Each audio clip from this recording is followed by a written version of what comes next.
그동안 안녕하셨습니까? 또 가정에서 예배드리는 분들도 또 서로 인사하시면 좋겠습니다. 그동안 한 주 동안 잘 보내셨지요? 빨리 코로나가 종식돼야 되는데 잘 될 것 같다가 갑자기 또 생각지 않게 또 이태원부터 시작해가지고 또 폭발하니까 참 어려움이 있는데 하나님이 잘 또 도와주실 줄 믿습니다. 그 앞에 그림을 보시면 저게 예수님 당시의 예루살렘입니다. 예수님 당시에 예루살렘인데 원래 예루살렘이 제일 먼저 다윗이 그 도성으로 삼은 곳이 예루살렘이죠. 그래서 원래 다윗이 도성으로 삼은 곳은 조그맸습니다. 근데 점점 커져가지고 예수님 당시에 저런 모양의 예루살렘이 됐고요. 지금 가면 또 다릅니다. 그리고 뭐 흔적을 알 수가 없어가지고 여기가 그 당시 예루살렘이었는가 뭐 그런 생각이 들 정도인데 위쪽이 동쪽이고요, 아래쪽이 서쪽이고 왼쪽이 북쪽이고 오른쪽이 남쪽입니다. 그래서 그 위쪽 동쪽으로 이렇게 보면 가운데가 기드론 골짜기가 있고요.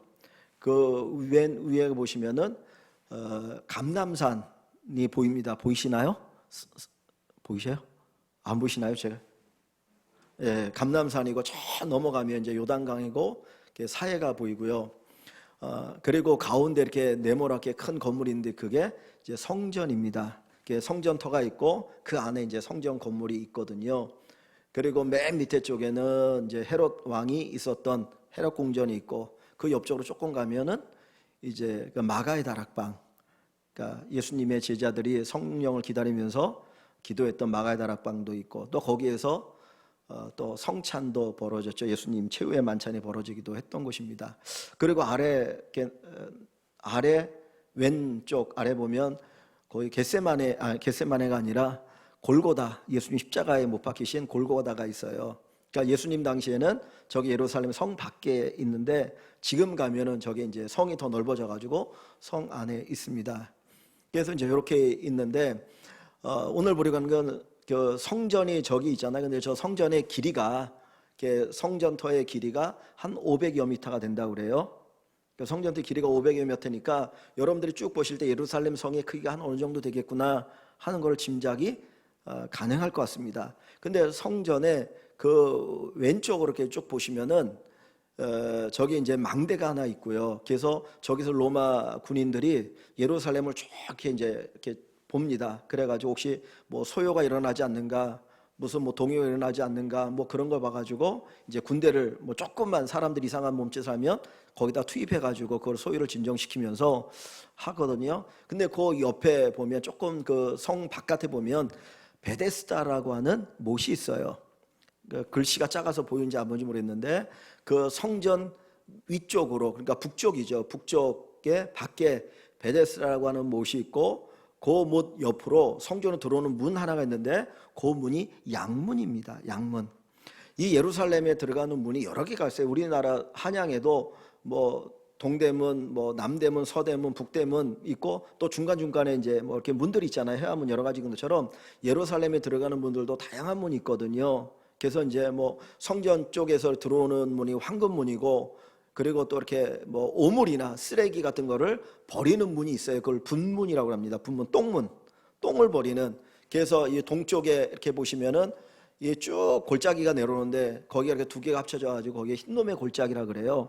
거기는 이제 쓰레기 버리는 곳이거든요. 그래서 그쪽으로 난 문을 분문, 똥문이라고 얘기하는데 북쪽에 문 하나가 있는데 그 문을 양문이라고 얘기합니다. 양문은 양이 이제 그 예루살렘이 들어올 때 그쪽으로 해서 이렇게 들어오는 거예요. 근데 그 양은 보통 어떤 용도냐면 이제 성전에 제사를 드리기 위한 제물로 쓰여지는 양들이 거기에 많이 들어옵니다. 그래서 그 옆에 베데스다 연못에서 먼저 그 양들을 이렇게 깨끗하게 씻고 그리고 양의 문을 통해서 이제 예루살렘에 들어와서 성전에서 제물로 이렇게 하나님께 바쳐지는 그런 관계입니다. 근데 오늘 본문은 베데스다 연못에서 있었던 사건이 기록되어진 내용이에요. 근데 자, 다시 본문 1절을 보시면은 그 후에 어느 때라고요?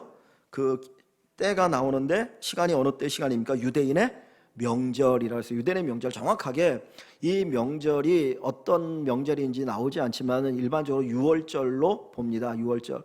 유대인의 큰 세 개의 명절이 있어요. 유월절, 그 다음에 오순절, 초막절, 뭐 장막절이라고 하는 세 개의 명절이 있는데 이 세 개의 명절이 되어지면은 온 유다에 흩어진 사람들이 다 예루살렘으로 모여들어요.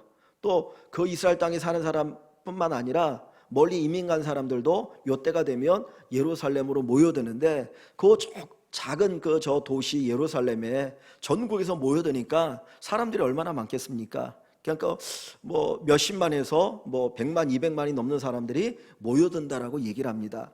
여러분들이 아는 것처럼 예수님이 12살 때 예루살렘에 올라가잖아요. 자기 부모님과 함께 올라갔다가 부모가 예수님을 잃어버리죠. 맞죠? 예, 잃어버렸는데 나중에 보니까 어디가 있어요? 성전에서 예수님이 있잖아요. 그러니까 엄청나게 사람이 많으니까 있는지 없는지 잘 모를 정도인 거예요. 그러니까 이 명절, 6월절 명절 때 수많은 사람들이 예루살렘에 모여 있는데 그 예루살렘 밖에 그 베데스다 한 연못에 병자들이 거기 모여 살았습니다. 이 베데스다 연못에 병자들이 모여 살았는데 그곳에 병자들이 있는 이유는 그 물이, 이 물이 이제 정확하게 이게 이제 그런데 요 물이 항상 이렇게 물이 쏟아져 나오는 게 아니라 간헐천 정도로 봅니다. 그러니까 물이 계속해서 이렇게 샘물처럼 이렇게 우물처럼 물이 나오는 게 아니라 어느 순간에 물이 좀 나오다가 멈췄다 나오다 멈췄다 그러거든요. 근데 물이 그냥 이렇게 있다가 물이 밑에서 솟아오르면 그때 뽀글뽀글 거리잖아요. 근데 뽀글뽀글 거릴 때 그때 제일 먼저 그 물에 뛰어드는 사람이 병이 낫는다는 거예요. 그런 이야기가 이제 널리 퍼지니까 병자들이 거기에 하나 둘씩 모여들어가지고 거기에 가득하게 모여들었습니다. 그래서 그 물이 뽀글뽀글하고 올라올 때만 기다리다가 몸이 아픈 사람이 제일 먼저 뛰어들어가면 그 사람이 낫는다는 거예요. 그러니까 거기에 가득하게 병자들이 모여있는 곳이 베데스다 연못이었어요. 6월절에 명절 기간에 수많은 사람들이 모여드는데 예루살렘에는 많은 사람들이 많이 모여있지만은 베데스다 연못에는 누구만 있겠습니까? 병자들만 있겠죠. 거기에는 사람들이 찾아가지 않는 소외된 장소예요. 근데 거기에 누가 찾아오셨냐면 예수님께서 그곳에 찾아오셨습니다. 예수님도 예루살렘에 6월절이 되어서 올라가셨지만 사람들이 많이 모여있는 성전에 먼저 가시지 않고 그리고 이것저것 준비하는 데 가시지 않고 예수님은 사람들이 찾아가지 않는 소외되어진 베데스다라고 하는 그 연못에 가셔서 병자들을 만나고 계신 것입니다. 근데 여기 보면 어떤 병자들이 있습니까? 3절에 보니까 그 안에 많은 병자들이 있는데 맹인, 다리 저는 사람, 혈기 마른 사람들이 누워 있었어요. 그러니까 맹인은 앞을 보지 못하는 사람이죠. 내 앞에서 무슨 일이 일어날지도 모르고 그냥 하루하루 살아가는 사람. 다리 저는 사람은 이 다리가 장애가 있으니까 제대로 자기 마음대로 갈 수도 없고 참 힘들게 살아가는 사람이죠. 반면에 혈기 마른 사람은 쉽게 얘기하면 중풍병자 같은 사람입니다. 그래서 이 몸이 마비가 되어서 자기의 힘으로는 결코 살아갈 수 없는 사람이 거기에 누워 있었어요. 이런 사람들이 거기 있다는 거예요. 근데 이렇게 가만히 보면 이 사람들이 결국 우리 아닐까라는 생각이 들어요. 우리도 한치 앞을 내다보지 못하잖아요. 어쩌면 세상이 참 이렇게 막막하면 정말 너무나 막막하고 내일 당장 무슨 일이 일어날지 또 모르고 살아가는 맹인 같은 우리의 모습이 아닐까. 참 살아가는 힘겹게 살아가는 사람들이 거기에 누워 있는데 그곳에 예수님께서 찾아오셨다라고 하는 겁니다. 예수님은 높은 사람 그리고 뭔가 내게 이득되어질 만한 그곳에 주님이 찾아가는 것이 아니고 소외되어진 사람들을 주님께서는 찾아가셨어요. 그래서 예수님이 하신 말씀이 뭐냐면 의원에게는 그러니까 의사에게는 건강한 사람이 쓸데없고 누가 필요해요? 병든 자에게 의사가 필요하지요. 건강한 사람이 의사가 필요 없어요. 병든 자에게 의사가 필요해요. 그러면서 나가 의인을 부르러 온 것이 아니라 죄인을 부르러 왔다라고 주님 말씀하십니다. 그러니까 예수님은 소외된 사람, 병든 사람, 죄인 되어진 사람들에게 찾아오셨고 그리고 그들에게 다가서고 계시다라고 하는 것을 이야기해주고 있습니다. 우리가 인생을 살아갈 때 힘들고 어려울 때가 있어요. 그때는 사실은 누가 나를 찾아오는 때입니까? 예수님이 우리를 찾아오시는 때예요.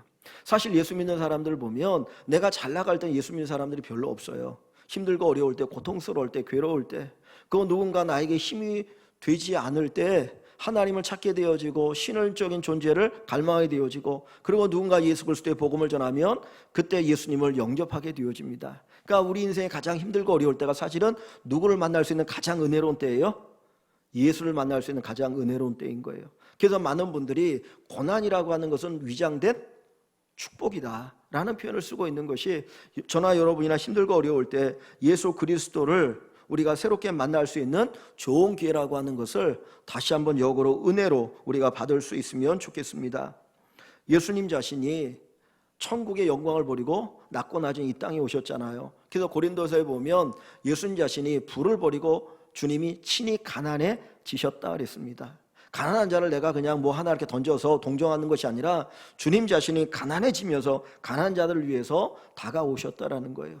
예수님의 눈은 힘들고 어렵고 고통스러운 자를 향하고 계셔요. 예수님의 귀는 정말 아파하는 자들의 신음소리에 귀를 기울이고 계십니다. 예수님의 발걸음은 바로 그렇게 연약한 자들을 향하여 다가가고 계시다라는 거예요. 그래서 오늘 우리가 이 자리에 예배할 때 내가 힘들고 어렵고 고통스러울 때 주님은 나를 향하여 지금 다가오고 계신다. 주님께서 내게 다가오시고 나를 향하여 위로하시고 관심을 갖고 계신다라고 하는 것을 우리가 깊이 생각할 수 있기를 소원합니다. 그런데 이 예수님께서 이 베데스다 연못에 많은 병자들이 있는데 그때 예수님의 눈에 들어온 한 사람이 있었어요. 그 사람이 누구냐면 5절에 보니까 거기에 38회 된 병자가 있더라. 38년 된 병자에게 주님의 관심이 거기에 집중되어집니다. 많은 사람, 많은 병자들이 거기에 누워있는지 예수님의 관심은 특별히 더 고통당하고 어려움당하고 괴로워하는 38년 된 병자에게 예수님의 마음이 갔다라는 거죠. 여러분 38년 동안 병을 앓았다고 생각해 보십시오. 얼마나 힘들고 어려웠겠습니까? 만약에 이 사람이 태어날 때부터 장애를 가졌다면 지금 나이가 38년인 거예요. 그의 평생은 아파가지고 고통 가운데 누워서 살아갔던 삶이라고 하는 것이죠. 중간에 장애를 알아서 이렇게 병들었다고 해도 그의 인생의 절반 이상이 어떻게 보면 그 인생의 대부분이 병으로 고통당하는 삶이었던 거예요. 그 아픔과 고통 가운데서 있는 그를 주님이 보셨고 그의 누운 걸 보니까 야, 이 사람이 오래 병으로 고통당했구나. 그래서 주님께서 그 사람을 향하여 다가서고 있었던 것입니다. 그런데 예수님께서 이 병자에게 하시는 말씀이 무언가요? 자, 6절 말씀 한번 같이 읽어봅니다. 6절. 예수께서 그 누운 것을 보시고 병이 벌써 오랜 줄 아시고 이르시되 내가 낫고자 하느냐.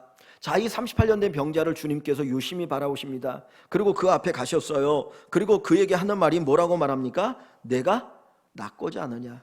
여러분, 이 질문이 진짜 이게 할 수 있는 질문인가요? 하나만한 질문인가요? 지금 이 38년 된 병자가 왜 지금 이 베데스다 연못에 와 있는 겁니까?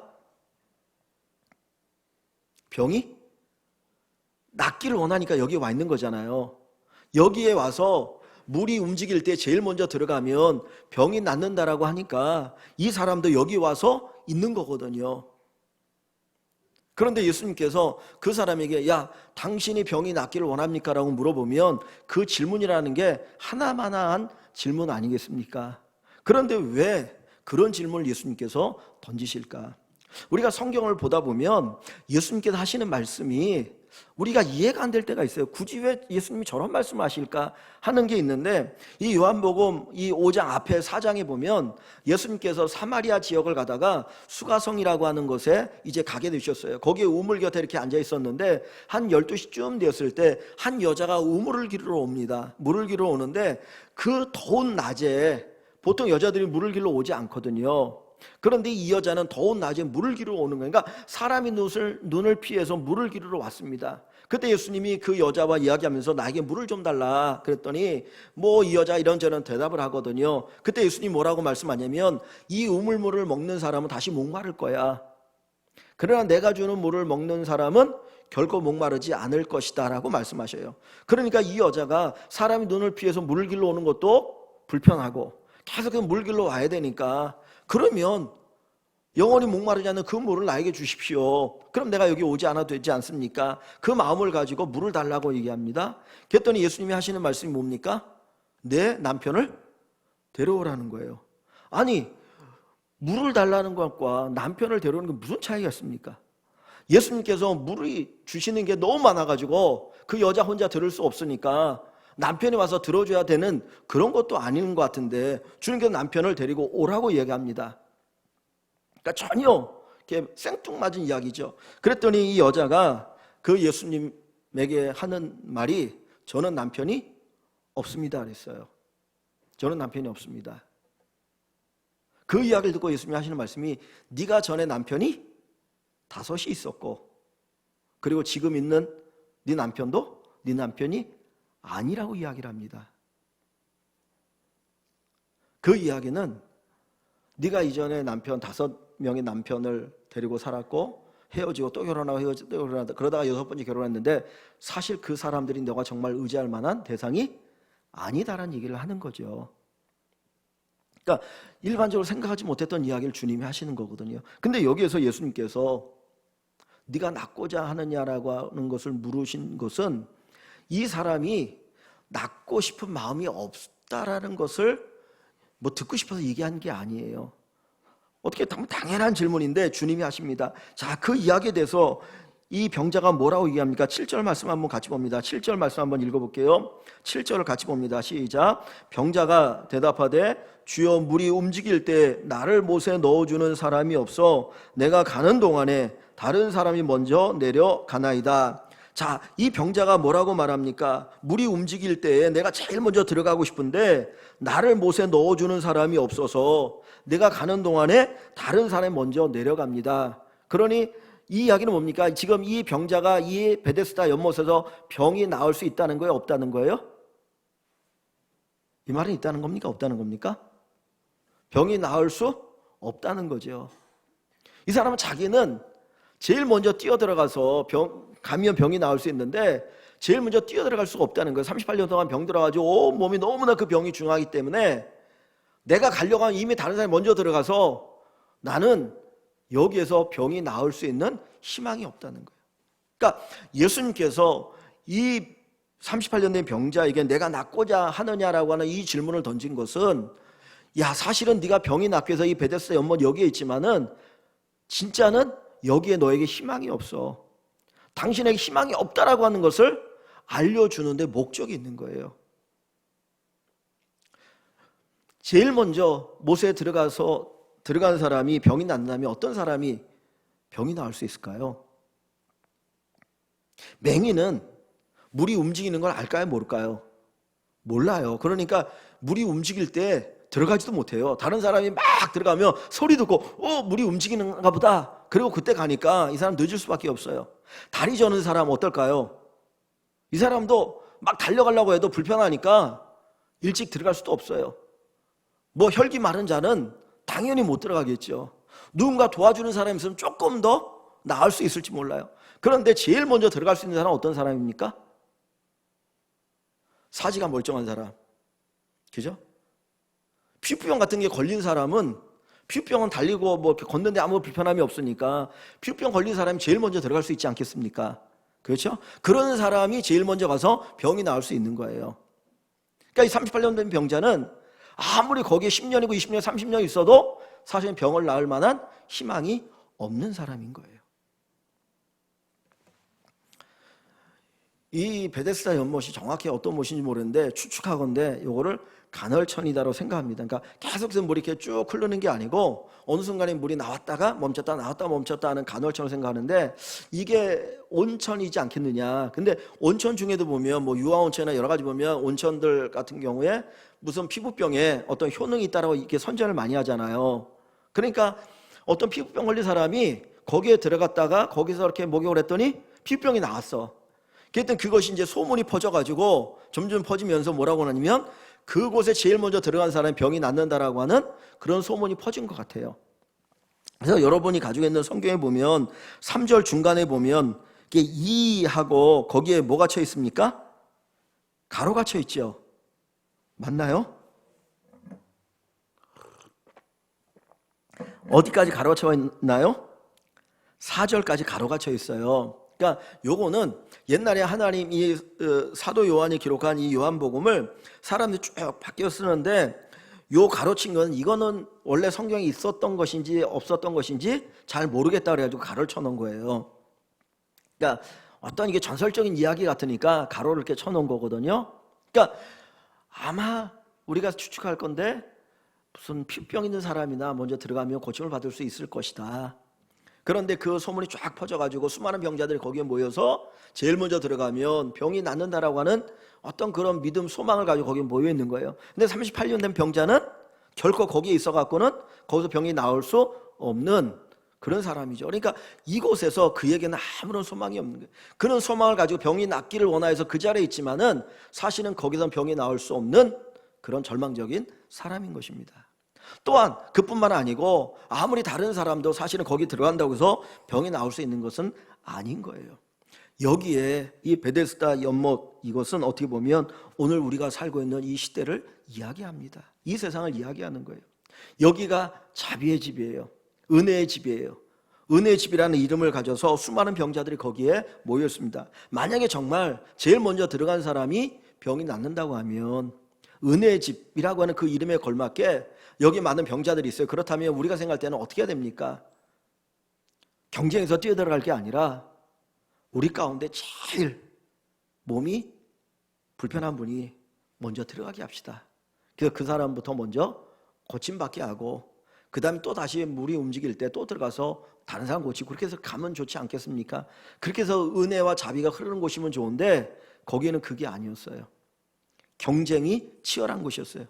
양육강식이에요. 겉으로는 은혜 집을 이야기하지만 실제로는 은혜가 없는 강한 자는 살아남고 약한 자는 죽어져 나가는 그런 치열한 그런 곳이 바로 이 베데스다 연못이었다라고 하는 것이죠.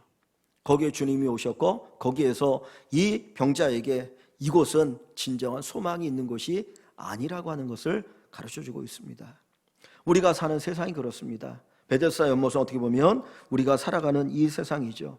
여기에는 희망이 있는 것 같은데 희망보다는 오히려 우리를 절망하게 하는 것이 많이 있습니다. 그래서 낙심하고 절망하고 좌절하고 쓰러지고 넘어지는 경우들이 종종 발생하게 되어지는 것이죠. 예수님은 이 38년 된 병자에게 가르쳐 줍니다. 여기에 희망이 있는 것이 아니고 사실은 그 희망은 네가 베데스다 연못이 아닌 나에게 소망을 두라고 말씀하고 있는 거예요. 여러분 여기 보시면 이 베데스다 연못은 어떤 곳이냐면 두 가지를 생각할 수 있어요. 자, 2절에 보니까 그 베데스다 연못이라고 하는 곳인데 거기에는 행각이 몇 개가 있습니까? 행각이 5개가 있다고 그랬어요. 행각이라고 하는 건 기둥을 얘기합니다. 기둥이 5개가 있는 거예요. 기둥이 5개가 있는데 굳이 기둥이 5개 있다라는 이야기를 쓸 필요가 없는데도 쓰고 있어요. 그리고 이 병자는 몇 년 된 병자라고요? 38년 된 병자예요. 이 사도 요한은 이 요한복음을 기록하면서 어떤 상징적인 의미를 숫자에다가 이렇게 기록하고 있거든요. 5이라고 하는 이 숫자는 율법을 의미합니다. 모세가 기록한 성경이 몇 권이에요? 5권이죠. 창세기부터 시작해서 신명기까지 5권이에요. 이걸 토라 율법이잖아요. 그러니까 이 5라고 하는 숫자는 율법을 의미하는 숫자예요. 율법을 통해서 행위를 통해서 인간이 구원받을 수 있나요? 없나요? 인간 구원받을 수 없거든요. 또 이 사람이 몇 년을 앓고 있다고 그래요? 38년이에요. 38년. 근데 신명기 2장 14절에 보면 이스라엘 백성들이 광야를 방황한 기간을 38년이라고 얘기합니다. 이스라엘 백성들이 애굽에서 노예로 살다가 해방이 되어서 이제 나왔어요. 그래갖고 그들이 어디로 갔냐면 시내산에 가서 율법을 받죠. 거기서 한 1년 정도 있다가 나중에 출발하게 되어지는데 그리고 나서 간 곳이 가데스 바네아거든요. 가데스 바네아에서 12명의 정탐꾼을 가나안 땅에 보내가지고 40일 정탐하고 돌아와서 보고를 합니다. 그랬더니 그 보고를 듣고 우리가 그 땅에 들어갈 수 없다라고 하는 정탐꾼들의 이야기를 듣고 온 이스라엘이 하나님 원망하고 불평을 해요. 하나님 불신해요. 그래서 그것 때문에 하나님께서 그들에게 어떤 벌을 내립니까? 광야를 몇 년을 살게 해요? 40년을 살게 해요. 그러니까 그 40년을 사는데 거기까지 2년을 보내가지고 나머지 38년을 삽니다. 그러니까 38년의 기간은 결국은 뭐에 대한 기간이에요? 불신에 대한 형벌이었어요. 불신에 대한 형벌. 그러니까 율법과 불신에 대한 형벌을 나타내는 그 숫자가 여기 5와 38이라고 하는 거예요. 그러니까 여기서 얘기하는 거는 네가 가지고 있는 너가 이 베데스다 연못에 있지만 이 베데스다 연못이 정말 너를 치료하는 희망 있는 곳이 아니다. 오히려 여기에서 너는 뭐를 발견하느냐? 절망을 발견하게 된다는 겁니다. 그러면서 주님께서 가르쳐 주는 것이 바로 내가 너의 진정한 희망이 되어지고 너를 치료할 것이라고 하는 것을 이야기하고 있는 것이죠. 자, 여기 보시면 2장 2절에 보면 그 양문, 이 베데스다 연못 옆에는 뭐가 있다고 그랬습니까? 양문이 있다고 그랬죠. 그죠? 양문으로는 뭐가 들어간다고요? 양을 들어가게 해요. 그 양은 성전에서 제물로 드려지는 거예요. 인간이 죄를 짓고 그 죄에 대해서 하나님이 용서를 구하기 위해서 드려지는 제물이 양이잖아요. 그 양이 들어가는 것이 양문이거든요. 그러니까 양문 곁에서 베데스다 은혜의 집이 거기에 있습니다. 그리고 예수님이 거기에 찾아오셨어요. 이 이야기는 뭐냐면 예수님 자신이 양이 되어서 너를 치료하고 회복하고 구원한다라는 거예요. 오늘 예수님께서 우리의 진정한 구원자가 되셔서 우리에게 치유의 은혜를 베풀어 주시는 것을 말씀하고 있는 것이 오늘 이 예수님께서 그에게 가르쳐 주고자 하는 것입니다. 예수님을 통해서 진정한 치유와 회복이 있습니다. 그래서 우리 믿음의 사람들은 누구에게 소망을 가지고 살아가는 사람입니까? 예수 그리스도에게 소망을 가지고 살아가는 사람들이에요. 이 세상의 소망이 아니라 주님에게 소망을 가지고 살아가는 것입니다. 여러분, 우리가 코로나19의 어려움을 겪으면서 깨닫는 게 뭡니까? 야, 인간이 이렇게 연약한 존재구나. 우리 눈에 보이지 않는 그 바이러스에 의해서 한두 사람이 아니라 전 세계가 이렇게 신음만 고통당하고 괴로워하는 걸 보면 인간이 얼마나 연약한 존재인가 하는 것을 깨닫게 되어져요. 과학이 우리를 구원할 것이다? 아니죠. 오직 예수 그리스도, 그분만이 우리의 소망이 되어집니다. 그래서 주님께서 이 베데스다 연못에 찾아오셔서 이 38년 된 병자에 가르쳐 주는 것은 이 베데스다 연못 여기에 너의 희망이 있는 것이 아니고 내가 너의 희망이 된다라고 하는 것을 가르쳐 주고 있는 거예요. 예수님이 우리의 구원자이십니다. 그래서 이 요한복음 5장에 오기 전에 예수님께서 만났던 사람들이 몇 사람 있어요. 3장에는 니고데모라고 하는 사람을 만납니다. 니고데모는 오늘날로 말하면 국회의원이에요. 그 당시에. 그리고 그는 바리새인이었고 아주 위대한 그 이스라엘의 지도자였어요. 그런데 그가 예수님을 찾아오잖아요. 그러면서 영생에 관한 이야기를 묻고 주님께서 거듭남을 이야기합니다. 반면에 4장에는 수가성 여인, 이 여인은 6번 결혼했던 여자예요. 그러니까 이쪽의 눈으로 보면 문란한 여자죠. 어떻게 이 당시에 6번씩이나 결혼할 수 있어? 그죠? 문란한 여자일 수 있어요. 근데 또 한쪽으로 보면 정말 불쌍한 여자예요. 왜? 6번이나 남자들에게, 5번이나 남자들에게 버림받은 여자니까. 그러니까 문란할 수도 있고 불쌍할 수 있는 이 여인을 주님이 찾아가셔서 그 여인을 만나주시고 그 여인에게 구원의 은혜를 베풀어 주시는 거예요. 오늘 이 5장에서는 38년 된 병자, 정말 아무런 소망이 없고 베데스다 연못에 있지만은 거기에서 어떤 소망도 발견할 수 없이 그냥 낙심하고 절망해서 그래도 여기 있으면 언젠가 혹시 내가 나을 수 있지 않을까라는 막연한 희망을 가지고 살아가는 그 사람에게 주님이 찾아오신 거예요. 그리고 그를 구원해 주시는 것입니다. 예수 그리스도는 있는 자나 없는 자나 지식이 있느냐 없느냐 아무 관계없이 모든 사람에게 구원자가 되신다는 거예요. 예수님만이 우리의 구원자가 되십니다. 그래서 예수님께서 어느 큰 부자에게, 부자 청년에 이야기하지 않습니까? 부자가 천국에 들어가는 것은 뭐가 어디 들어가는 것보다 어렵다고요?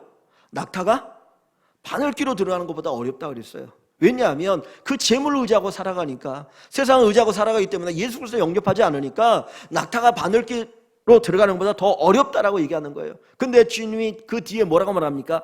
사람으로는 할 수 없을 때 누구나 하셔요? 하나님은 할 수 있다 그랬어요. 구원은 하나님이 하시는 거예요. 인간의 조건으로 되는 것이 아닙니다. 세상에 어떤 것이 우리의 구원을 가져다 주는 것이 아니고 오직 예수 그리스도 그분을 통해서만이 우리가 구원을 받고 살아갈 수가 있는 것이죠. 그래서 예수님께서 38명자를 찾아온 것이 은혜였고 그에겐 내가 낫고자 하느냐 이 질문을 통해서 주님, 여기에는 아무런 소망이 없어요. 여기에 소망이 없고 오직 예수님 당신에게만 소망이 있습니다. 이 고백하게 하는 것이 진짜 은혜라고 하는 것입니다. 저나 여러분이나 예수님이 나의 소망이시고 나의 구원이라고 하는 이 고백을 한다면 정말 우리는 큰 은혜를 받은 사람들이에요. 최고의 은혜를 받은 사람인 것을 다시 한번 고백할 수 있기를 주의 이름으로 축원합니다. 예수님께서 이 38년 된 병자의 이야기를 들으시고 그 다음에 하시는 말씀이 8절입니다. 자, 8절과 9절 말씀 한번 같이 볼까요? 8절 9절. 예수께서 이르시되 일어나 내 자리를 들고 걸어가라 하시니 그 사람이 곧 나와서 자리를 들고 걸어가니라. 이날은 곧 안식일이니라. 아멘. 자, 예수님께서 그 38년 된 병자에게 뭐라고 선포하냐면 일어나 내 자리를 들고 걸어가라 선포하셔요. 그랬더니 그 사람이 곧 나아서 38년 동안 괴롭혔던 질병이 떠나가고 그가 건강하게 되어서 자리를 들고 걸어가는 치유 기적을 경험합니다. 예수님께서 이 병자를 고치시는데 어떻게 고치십니까? 말씀으로 고치시죠. 그 예수님 입에서 나오는 그 말씀이 선포되니까 이 병자가 치유를 받고 회복이 되어져요. 하나님의 치유 역사는 지금도 말씀을 통해서 이루어집니다. 예수님은 말씀을 통해서 지금도 치유 역사를 일으키셔요. 그래서 요한복음 1장에 태초에 뭐가 있다고요? 여러분 한번 1장을 볼까요? 1장 1절 한번 봅니다. 자, 1장 1절 3절 말씀 한번 같이 읽어볼게요. 태초에 말씀이 계시니라. 이 말씀이 하나님과 함께 계셨으니 이 말씀은 곧 하나님이시니라. 그가 태초에 하나님과 함께 계셨고 만물이 그로 말미암아 지은 바 되었으니 지은 것이 하나도 그가 없이는 된 것이 없느니라. 4절에 그 안에 생명이 있으니 이 생명은 사람들의 빛이라. 그 4절에 보면 그 안에 생명이 있는데 그가 뭐를 얘기해요? 말씀을 얘기하죠. 예수님을 얘기하는 거예요. 그러니까 말씀 안에 생명이 있고 그 말씀을 통하여 세상이 창조되었다라는 거예요. 하나님께서 예수님께서 말씀을 통하여서 이 병자를 고치십니다. 오늘도 하나님의 말씀이 능력이 있고 하나님의 말씀이 치유를 일으키셔요. 예수님은 2000년 전에 이 땅에 오셨다가 하나님의 사역을 다 이루시고 승천하셨어요. 천계셨어요. 그리고 지금도 그 구원의 놀라운 역사를 이루시기 위해서 우리에게 주신 게 뭐예요? 이 말씀이에요. 이 말씀이 똑같이 예수님과 같은 능력이 있어요. 그래서 말씀을 통해서 지금도 주님은 그 능력을 우리에게 펼쳐주시는 거죠. 에스겔 37장에 보면 마른 뼈들이 나옵니다. 죽은 지 오래되어서 어느 골짜기에 뼈들이 가득하게 있는데 하나님이 거기에 에스겔 선지자를 데리고 가셔요. 그러면서 그 뼈들을 보여주면서 하시는 말씀이 에스겔 선지자야, 이 뼈들이 살겠느냐 그래요. 여러분 뼈가 살아날 수 있나요? 없나요? 없죠. 이미 죽은 지 오래되어서 뼈가 다 말라 비틀어졌어요. 근데 살할 수 있겠느냐 그래요. 그리고 나서 주님이 그 뼈들을 향하여 하나님의 말씀을 대언하라는 거예요. 그때 그 말씀을 선포하고 대언하니까 갑자기 죽었던 뼈들이, 죽은 지 이미 오래된 뼈들이, 생명이 없는 뼈들이 서로 마디마디가 맞으면서 거기에 힘줄이 돋고 살이 붙고 살아서 큰 군대를 이루게 됩니다. 아무런 소망이 없고 절망이 한 죽은 자와 같은 우리들에게도 하나님의 말씀이 임하면 사는 역사가 있어요. 기적이 일어나요. 하나님의 치유의 은혜가 일어나게 되어집니다. 그래서 그 역사를 이루시기 위해서 하나님 지금 우리에게 뭘 주셨어요? 말씀을 주셨어요. 지금 이 시간에도 저나 여러분이나 하나님 말씀을 간절히 받으면 이 말씀을 통해서 하나님께서 놀라운 구원의 은혜 그리고 이적의 역사를 이루어 나가실 줄 믿습니다. 지난주에 노예 시차례가 있어가지고 그 시차례에 이제 목사님들이 한 10대 분이 모여서 이제 회의를 했었는데 거기서 이 얘기 저 얘기하다가 어느 목사님이 이렇게 성경 필사하는 이야기를 하시더라고요. 성경 필사. 요즘 성경 필사를 많이 하잖아요. 그러면서 이제 성경 필사를 이렇게 얘기 쭉 하다가 한 분이 자기네 교회에 성경을 5번 기록한 장로님이 계시대요. 성경 한 번 기록하는 것도 이거 진짜 힘들지 않습니까? 근데 이 성경을 5번 장로님이 기록을 하셨다는 거예요. 어마어마하죠. 근데 어떻게 5번을 기록했느냐 그랬더니 이 장로님이 이 성경을 필사를 하는데 필사하는 가운데 하나님 주신 특별한 은혜들이 계속 여러 번 있더라는 거예요. 그러니까 성경을 필사하면서 그 은혜를 받고 너무너무 기쁘고 즐거워서 기대감이 있는 거야. 성경을 기록하면서 또 하나님이 어떤 은혜를 주실까? 그래서 여러 가지 신비한 은혜들을 많이 경험했다고 이야기를 하더라고요. 그래서 이제 성경을 5번을 필사했는데 이분의 직업이 뭐냐면 연세가 있으시니까 이제 퇴직을 하고 자기가 다니는 교회 말고 이렇게 밤에 근무하는 곳이 있는데 서울에 이제 이렇게 좀 대형 교회에 이제 관리 집사님들이 있지만은 이제 이분들은 낮에 이제 하고 밤에 사람이 없으니까 밤에도 교회를 이렇게 지켜야 될 분이 필요하잖아요. 그래서 야간 근무를 어느 교회에서 한다는 거예요. 그러니까 이제 저녁에 출근하셔가지고 거기 사무실에 앉아가지고 쭉 있다가 이제 주무시다가 아침에 퇴근하시는데 특별한 할 일이 없으시니까 거기 사무실에 앉아갖고 뭘 하냐면 성경을 기록한다는 거예요. 계속 성경을 기록하다가 이제 주무시고 아침에 일어나서 뭐 이렇게 보고 퇴근하시는데, 그래서 성경을 기록하는데 그래가지고 하여튼 5권을 이제 기록했다고 얘기를 하셔요. 근데 뭔 얘기를 하냐면 그분이 그 교회 장로님도 아니고 이제 다른 교회 장로님인데 저녁만 거기 출근해서 거기서 일 봐주는데 어떤 권사님이 오셔가지고 이렇게 사무실을 보니까 이분이 성경을 필사하고 있는 거야. 그러니까 뭐 얘기하다 보니까 어느 교회 장로님입니다. 그리고 뭐 이렇게 얘기가 됐는데 이 장로님에게 이제 아들이 있는데 이 아들이 노총각이었어요. 결혼하는 노총각이었는데 그 결혼 때문에 고민하고 기도하고 있었는데 그 권사님 와서 보니까 장로님이 성경을 기록하는 게 너무 신실하거든. 그러니까 얘기하다가 와서 보니까 노총각이 있다니까 우리 딸이 있는데 장로님 그러면 우리 딸을 데려가십시오 그래가지고는 그냥 아들도 안 보고 이렇게 해가지고 결혼을 했다는 거예요. 그래갖고 그 하는 얘기가 성경을 필사하다가 우리 노총각 아들을 결혼시켰다고. 그러니까 하나님의 말씀이 우리에게 주는 은혜가 풍성합니다. 이 38년 된 병자에게 하나님께서 말씀으로 은혜를 베풀어 주시잖아요. 저나 여러분들이 하나님의 말씀을 사모하는 마음을 받으면 이 말씀의 능력이 나타나서 오늘도 우리 안에 놀라운 치유의 능력, 회복의 능력을 펼쳐주실 줄 믿습니다. 그 은혜를 꼭 경험하시기를 주님의 이름으로 간절히 축원합니다. 근데 여기 보시면 예수님께서 뭐라고 이 38년 병자에게 얘기하십니까? 그를 고치실 때 8절에 예수께서 이르시되 일어나 내 자리를 들고 걸어가라 하시니 라고 말씀하셔요. 그냥 주님께서 일어나라 해도 그는 걸어왔을 거예요. 그는 병이 나았을 거예요. 그런데 예수님은 일어나 내 자리를 들고 걸어가라고 말씀하셔요. 이 사람이 오랫동안 이 베드스다 연못에서 누워 있었기 때문에 그 자리를 들고 이제는 네가 누웠던 거니까 치워라.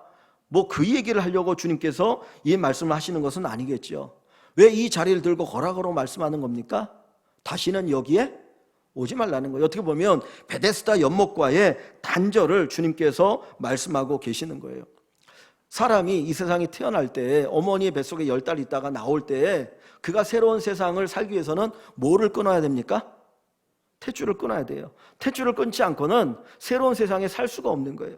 이 나병 환자가 이 38년 된 병자가 새로운 인생을 살기 위해서는 베데스다 연못을 떠나야 돼요.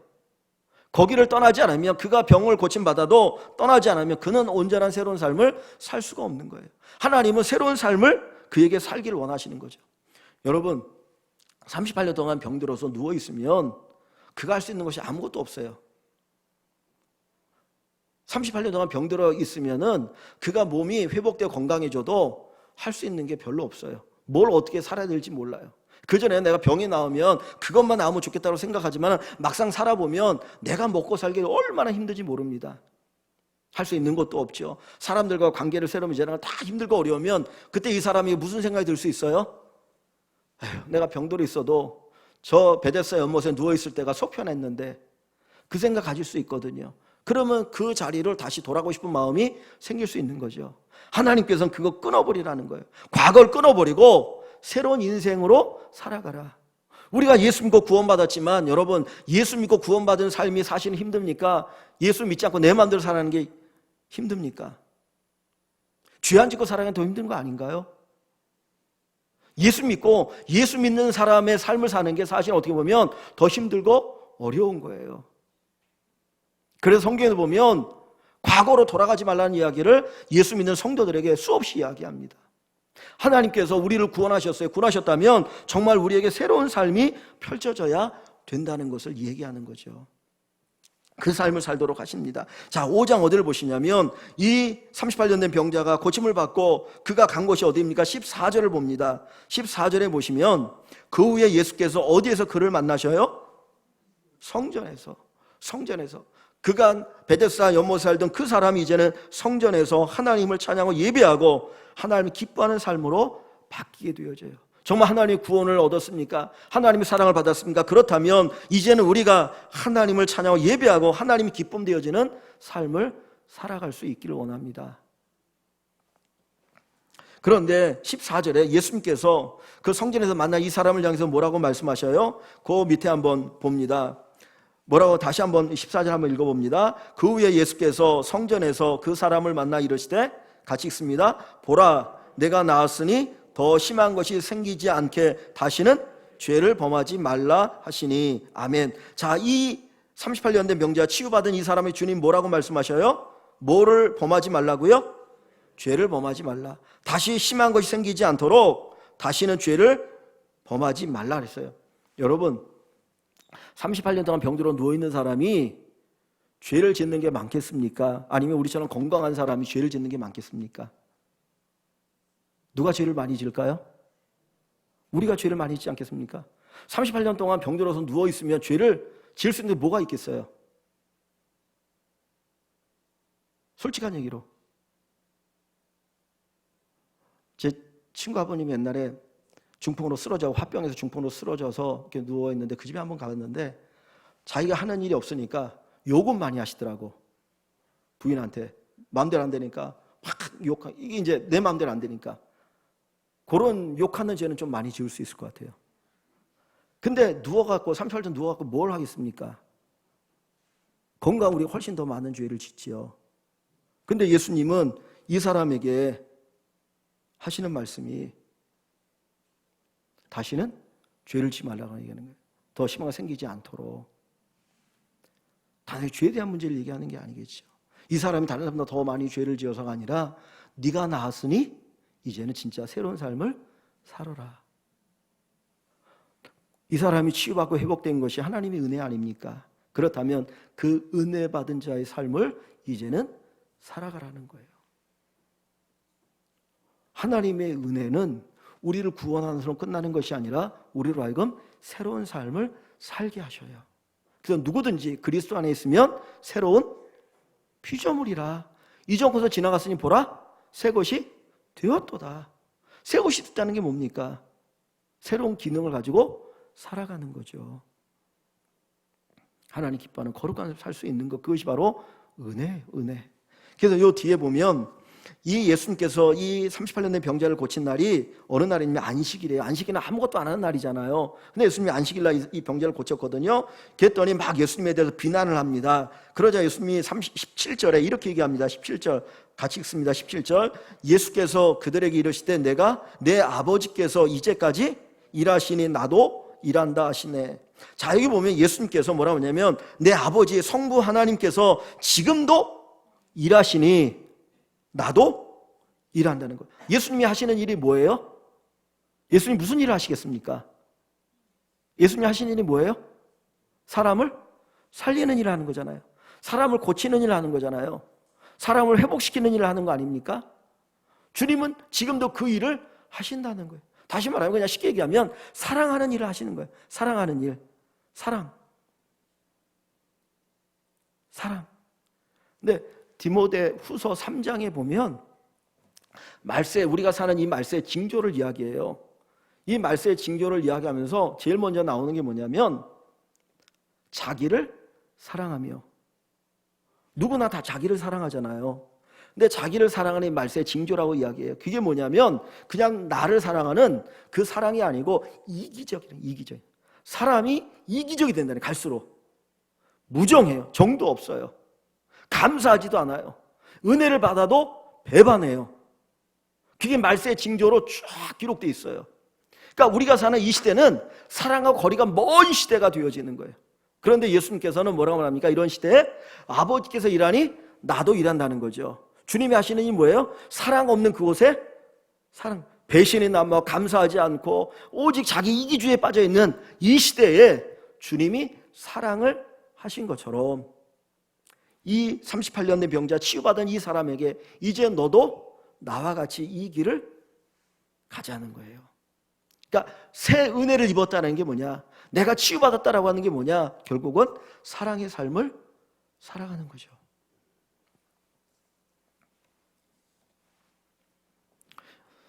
사랑하는 성도 여러분, 진정한 은혜는 예수 안에 있습니다. 베데스다 연못 은혜의 집이라는 이름은 있지만 그러나 거기에는 은혜가 없었어요. 오직 경쟁, 강한 자만 살아남는 이 세상과 같은 곳이 베데스다 연못입니다. 그런데 거기에 진정한 은혜로 누가 오셨어요? 예수님이 오셨어요. 은혜가 아니면 살 수 없는 나에게 예수님이 찾아오셔서 예수님이 양이 되셨고 예수님이 진짜 베데스다 연못이 되셔서 나를 치유하고 회복시키셨고 이제 우리로 하여금 진짜 그런 삶을, 은혜 삶을 살게 하여 주십니다. 이것이 바로 예수님의 은혜입니다. 내가 예수를 믿는 것, 예수를 만난 것 하나님의 은혜예요. 구원받은 것 하나님의 은혜예요. 이제 새로운 인생을 살아가는 것 하나님의 은혜입니다. 내 힘으로 살 수 없어요. 날마다 하나님이 우리에게 은혜를 공급하시고 성령의 능력을 더하여 주실 줄 믿습니다. 베데스다이신 예수님을 만나서 정말 진짜 베데스다의 삶을 살아가는 저와 여러분 되시기를 주의 이름으로 간절히 축원합니다.